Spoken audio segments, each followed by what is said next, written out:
Bonjour, Sophie Hernandez de la Spirale des Possibles et c'est une vidéo sur les personnes que je trouve inspirantes. Je suis ici avec Sébastien de Covalence et j'aimerais l'occasion de discuter sur ton parcours et aussi sur des façons de fonctionner, c'est de trouver des financements pour des projets qui peuvent avoir du sens, des projets écologiques. Alors est-ce que tu peux nous en dire un tout petit peu plus sur qui tu es et comment tu travailles? Du coup, moi c'est Sébastien Kraft, je vis et je travaille à Chambéry dans la coopérative Oxalis avec Soazig. Voilà, on est collègues mais on est très nombreux, on est 300 donc on ne se côtoie pas tous les jours et là on a l'occasion de se croiser, l'heureuse occasion. Du coup, mon métier, je suis accompagnateur des organisations et je travaille aussi sur l'accompagnement au changement des individus et des personnes. Alors, j'ai pas le statut de sociologue ou de psychologue, mais j'utilise des outils de la sociologie ou de la psychologie pour travailler sur les organisations et sur l'accompagnement des personnes. Donc, notamment sur les questions de redirection écologique et solidaire, où j'aide les entreprises, les associations, les services publics à travailler sur leur stratégie, comment intégrer cette dimension du changement climatique, de la biodiversité, les enjeux humains, les enjeux sociaux. Voilà, pour faire un monde qui soit un peu plus cohérent et un peu plus juste pour tout le monde. C'est là que moi je fais les liens avec la spirale des possibles, la question du rêve aussi, et de toutes ces valeurs qu'on porte en fait dans nos activités. C'est ça. Et c'est vrai qu'il y a cette question du changement, de l'accompagnement au changement, et concrètement aussi, ça se fait aussi avec de l'argent, avec des financements. Et ça m'avait interpellée parce qu'on avait pas mal discuté aussi ensemble de comment trouver des financements, comment faire pour soutenir des projets qui soient cohérents, en lien avec nos valeurs. Oui. Est-ce que tu peux m'en dire plus? Ouais. Ou nous en dire plus? Alors du coup, en marge de l'activité que j'ai présentée avant, qui est l'essentiel, l'accompagnement des organisations, j'ai développé une petite activité parce qu'on me sollicite dessus, mais je ne développe pas nécessairement... cela, c'est ce qu'on appelle le financement participatif auto-organisé. Alors, d'où ça vient? L'histoire est assez simple. Moi, je suis pas mal passionné par les questions d'économie. Avec des amis, on a monté des monnaies complémentaires, des banques du temps, donc notamment autour de Chambéry. Et puis, autour de cette question de l'économie. Et justement, on n'était pas économiste et l'enjeu, il était là. De dire comment des non-experts, des non-spécialistes sur un sujet qui est éminemment tabou dans la société, qui est présenté comme éminemment complexe, comment nous on peut se l'approprier par des lectures, par des micro-formations, par de l'attention, redécrypter un peu ce qui se passe aussi, observer. Et du coup on a monté un peu tout ça fort de ce bagage, sans être un économiste ou un ultra spécialiste auquel on pourrait l'entendre. J'ai un de mes copains qui m'a appelé, qui s'appelle Pascal Lenormand, et il me dit voilà, je veux acheter un logement dans un habitat partagé et les banques refusent. Et je suis étonné parce que lui il est ingénieur, sa compagne d'alors travaillait aussi, ils avaient des revenus qui étaient suffisants pour mobiliser un prêt, et il me dit non, les banques ne me prêtent pas parce que j'achète des parts sociales et ils n'achètent pas des murs parce que c'était dans une SCI pour un habitat partagé. Et du coup, il s'est posé la question, et il m'a posé la question, mais comment on pourrait collecter de l'argent sans passer par les banques? Et il a beaucoup réfléchi de son côté, il avait déjà avancé, et moi j'ai juste regardé un peu, mais en regardant même ne serait-ce qu'une demi-journée, on a trouvé une solution qui s'appelle des prêts entre particuliers, qui est légiféré par des documents SAFA, donc c'est quelque chose qui est totalement légal. Et lui a lancé l'appel là-dessus, derrière. En demandant, il avait besoin, je crois, de 90 000 euros, si ma mémoire est bonne. C'est ça.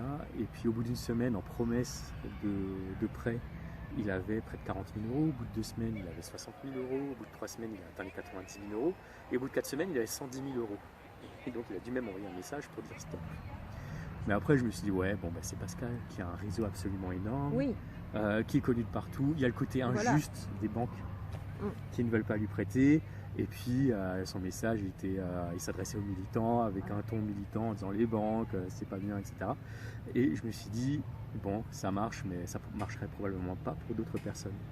Du coup, moi-même, par curiosité, j'ai fait un prêt tout de suite dans la foulée aussi, en disant, moi j'ai un logement, j'ai emprunté à la banque et je veux emprunter 50 000 euros pour rembourser la banque. Et du coup, j'ai pris le contre-pied de Pascal. J'ai pas mis quelque chose de militant dans le message en Mhm. disant les banques c'est pas bien, etc. Déjà, je pense que c'est pas mon avis. Enfin, les banques telles qu'elles sont faites aujourd'hui, c'est extrêmement mauvais et je ne cautionne absolument pas. Mais par contre, avoir un agent, une structure, une Voilà. entité fluidificatrice qui permet de faire circuler l'argent, parce que la richesse, c'est faire circuler, c'est pas stocker. Exactement. Ouais, tout à fait. Et du coup, ça a un intérêt, mais pas comme c'est utilisé aujourd'hui. Donc moi, j'ai pas attaqué comme ça frontalement. Et surtout, je voulais pas m'adresser à des militants. Et j'avais un autre cas de figure, j'étais pas dans une situation d'urgence, et il me fallait de l'argent, mais j'étais même déjà dans une situation confortable. J'avais déjà acheté, enfin, il appartenait encore à la banque, vu que je remboursais le prêt, mais j'avais déjà un logement dont j'étais propriétaire, en partie, dont je remboursais le prêt. Et pareil, les 50 000 euros sont arrivés très rapidement. Voilà. Sur ce, il y a plein d'amis qui m'ont sollicité, interpellé, ou des gens qui avaient reçu les mails de diffusion, parce que ça se diffusait.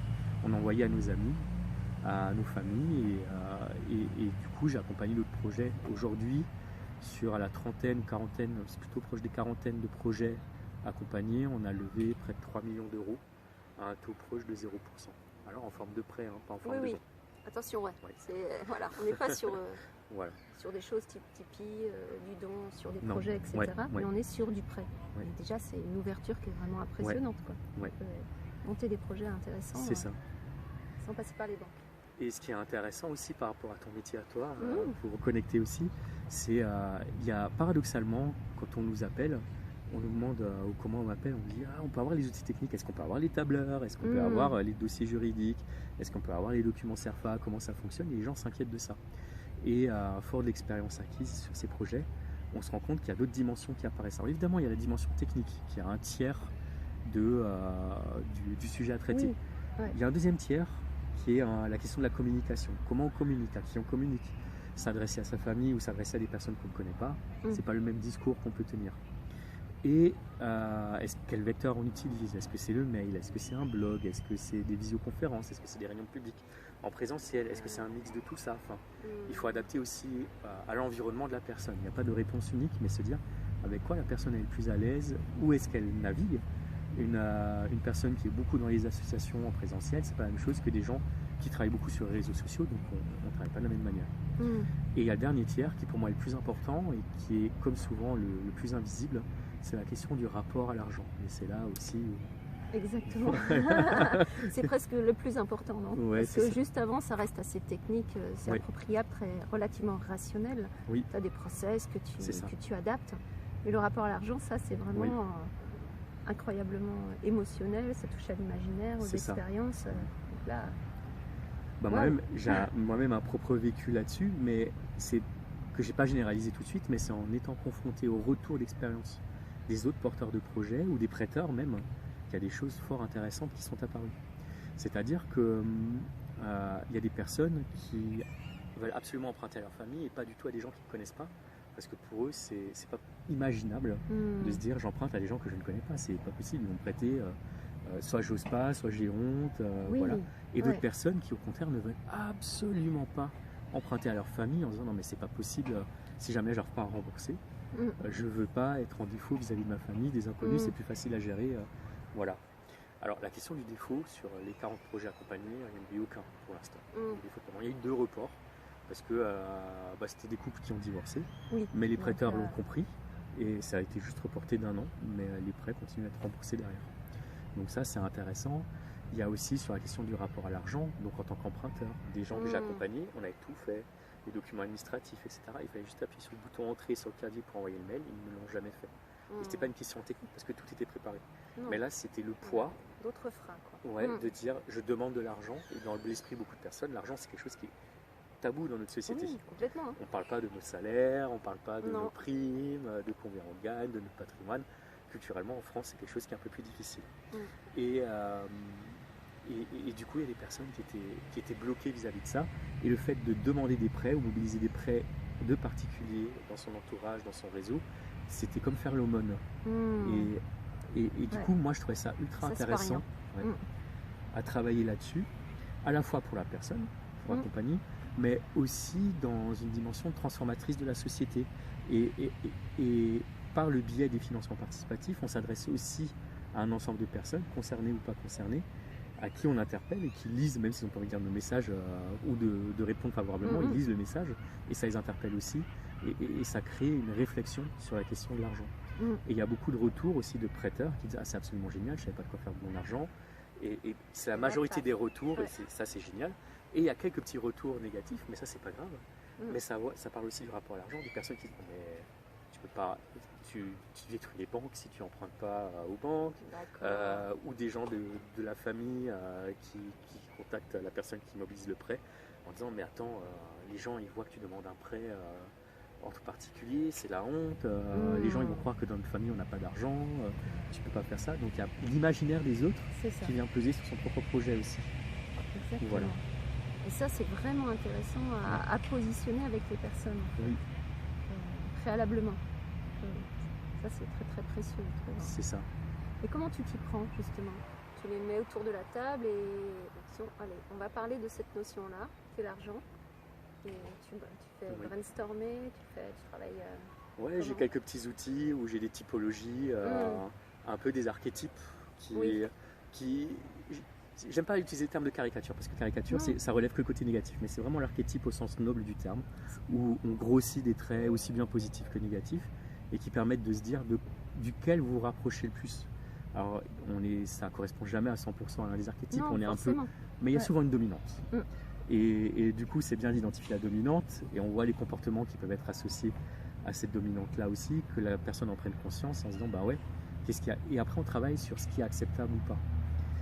Et il y a 2 dimensions, c'est-à-dire que même 3, on travaille sur soit la personne en tant que telle, ça c'est le premier, en disant mais comment moi je perçois l'argent. Ensuite on travaille, c'est souvent des collectifs que j'accompagne, des habitats partagés ou des gens qui montent des exploitations agricoles à plusieurs. Et donc c'est l'entité, le collectif, il a aussi une image, il a aussi une vie propre d'une certaine manière.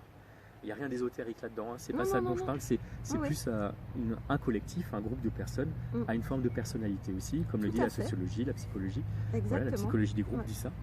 Et donc c'est ça. Et du coup, la somme des individus ne fait pas nécessairement la couleur de la somme des individus ne fait pas la couleur du groupe. Et du coup, il faut identifier aussi le rapport à l'argent du groupe, du collectif. Et après, c'est travailler le rapport à l'argent des personnes qui sont en face. Alors, on ne les connaît pas forcément, mais c'est principalement préparé avec le retour d'expérience qu'on a maintenant à tout type de réaction qu'on peut rencontrer et se dire mais comment je l'accueille, et que les gens l'aient au moins entendu 1 fois, 2 fois, et puis se dire comment je réponds à ce type de réaction-là pour ne pas être désemparé, moins désemparé le moment venu. Moi, c'est vraiment important. Et du coup, que des projets qui soient phares, précieux, qui ont du sens, ne soient pas bloqués par un imaginaire de l'argent, en fait. Exactement. Qu'on ne contrôle pas. Voilà. Et là-dessus, il y a toujours une célèbre phrase qu'on entend, ils ne savaient pas que c'était impossible, alors ils l'ont fait. C'est ça. Mais cette phrase, elle est classique, on l'entend partout. Et une fois, j'ai vu une autre phrase et qui, je trouve, illustre bien ce propos-là, parce que souvent, quand c'est bien accompagné, pas juste par moi, mais par d'autres personnes aussi qui le font, on arrive à désamorcer un peu ces questions de rapport à l'argent. Jamais totalement. Moi, je ne suis pas thérapeute, etc. C'est pas ça. Mais c'est au moins on balise et on sécurise un espace qui permet de se lancer dans l'aventure. En revanche, c'est souvent l'imaginaire des autres qui vient bloquer. Et là-dessus, il y a aussi une phrase qui, moi, m'a fait marrer. J'ai mis d'ailleurs sur ma porte de bureau en disant à ceux qui pensent que c'est impossible, merci de ne pas déranger ceux qui essayent. J'aime beaucoup. Exactement. Elle est aussi connue, mais un peu moins que l'autre. Mais je trouve qu'elle illustre bien le propos en disant il y a des flics dans notre tête, c'est comme ça que le Théâtre Forum l'appelle, qui nous brident, mais il y a des flics dans la tête des autres qui viennent brider aussi, qui viennent nous brider aussi. Et donc du coup, c'est comment on se prépare à ça. Voilà. Et comment on crée des possibles qu'on n'aurait pas imaginés au départ. Merci beaucoup. Merci beaucoup Avec plaisir. Sébastien, pour cet échange-là autour de cette question des prêts et du coup d'imaginaire de l'argent. N'hésitez pas de votre côté à mettre des commentaires ou à me recontacter pour parler de tout ça. Je vous souhaite une belle journée. À bientôt. Au revoir, merci.